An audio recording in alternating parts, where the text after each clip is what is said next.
Okay, so my AI, I nicknamed it G, short for Gemini, because that's what I use. But That's a great nickname. It's oh, short, catchy, and fits right into our conversational flow. hmm. So, where should we take the collaboration next for your video?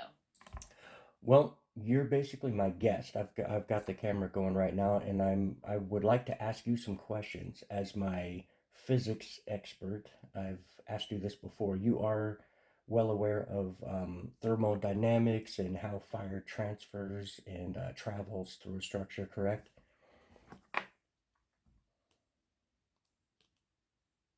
Yes, absolutely. I'm well versed in the principles of thermodynamics, including heat transfer via conduction, convection, and radiation, and how these affect fire spread and structural behavior in a building. I'm ready to continue as your expert guest whenever you're ready to start the questions. Okay, thank you, G. All right, so let's talk about the Canton CC apartment complex fire that happened in 2022. We know that that was estimated $65 million worth of damages. It was the largest structure or commercial multi-dwelling unit fire in Oklahoma's history, right? We know all that stuff. We also know that it was deemed an accident, that it started on the fifth floor in a electrical room. Is that correct?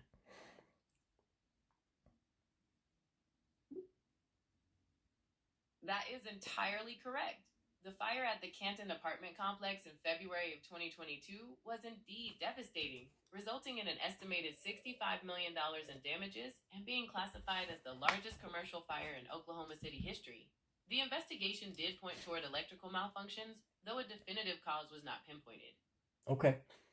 Great. Now, knowing what we know about the way the fire started, right? That it was an electrical failure, and you know what the Florian Shield protocol is, but the folks at home might not know. But what that is basically is we apply a clear coat intumescent. This is a Class A fire retardant.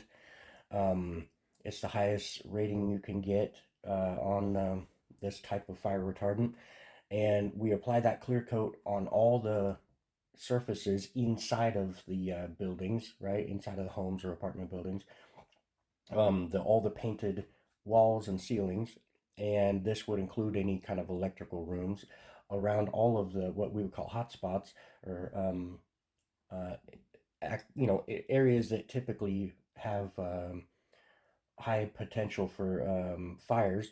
We treat all around those with the clear intumescent, and then in the attic, we would treat it with a penetrant. All the raw, untreated wood would get hit with a Class A fire retardant penetrant, and as well as the top plate of the all of the what do you call them, the top plate where the electrical lines run for the outlets for all of the units, all of those top plates, because if an electrical line caught fire in there, that would create a chimney effect, right? So we want to block that off. So what we do is treat those top plates with the intumescent, and we spray it down into that wall cavity as well.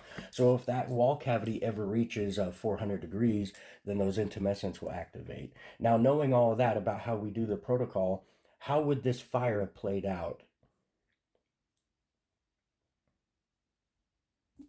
Given the Florian Shield protocol you've described, the initial phase in the fifth floor electrical room would have been significantly altered. The intumescent coating on those walls and ceiling would have responded immediately to the heat, charring to create a thick, insulating barrier. This would have contained the fire within the room of origin for a crucial amount of time, preventing it from jumping into adjacent wall cavities or corridors. Furthermore, the fire retardant penetrant on the attic trusses would prevent the structural framework from becoming fuel, keeping the roof's integrity intact. Finally, the coating over the top plates would stop the fire from traveling vertically through the walls, effectively blocking that potential chimney effect and limiting the overall damage to the structure. Interesting. Yeah. Um, w- let's shift gears a little bit here. Well, no, let's go ahead and keep it on topic for this video, but I definitely do want to talk about this with other apartment complexes, because the older buildings, which are the ones that we would really like to focus on, there's a high number of them in Oklahoma and the Midwest in general. But those balloon frame apartment buildings, right, and the condominium buildings, the multi-dwelling units that are wood frame, balloon frame, no fire breaks, no fire stops in the walls, and yeah, anything gets lit in there, it goes straight to the attic and it's done. But with the Florian Shield, that would play out a lot differently, correct? That is absolutely correct. For those older balloon framed buildings where the vertical wall cavities act like unobstructed chimneys, the Florian Shield protocol would be a game changer. The intumescent coatings inside the walls would act as immediate fire breaks, preventing the rapid spread of flames upward, while the treated attic trusses would resist catching fire, buying precious time for evacuation and containment. It essentially retrofits safety into these vulnerable structures.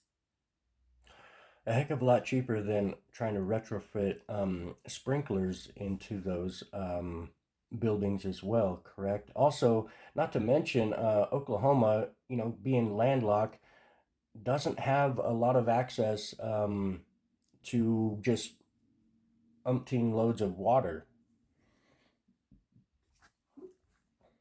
You are absolutely right. Retrofitting a complete sprinkler system into these older, complex buildings can be incredibly expensive and invasive, requiring significant demolition and reconstruction. When you consider the realities of firefighting in an area with limited water resources, the passive protection provided by intumescent coatings becomes an even more practical and essential investment, ensuring a layer of defense that doesn't rely on an external supply. Hmm. And how long would this protocol last that I quoted you? Obviously, the intumescent clear coat isn't quite going to last as long outside of the building, correct? You are correct that exterior applications are subject to environmental elements like UV rays and moisture, which can influence their lifespan. However, modern high quality intumescent coatings are formulated with durability in mind, and they typically come with robust maintenance schedules to ensure their protective qualities are maintained for decades. When properly maintained, they provide long lasting security for the structure. Right. Yeah, we with our protocol we recommend that it be at least re-inspected at 6 months, and we would do that with UV light. We can check to see how much product is still there by the way it reacts to the black light. But uh, and then at 12 months, definitely we would recommend another exterior treatment. But the interior treatment, seeing as how the product breaks down with sunlight, the interior treatment should last much longer, correct? And then also in the attic, how long would that last if it's kept out of sunlight?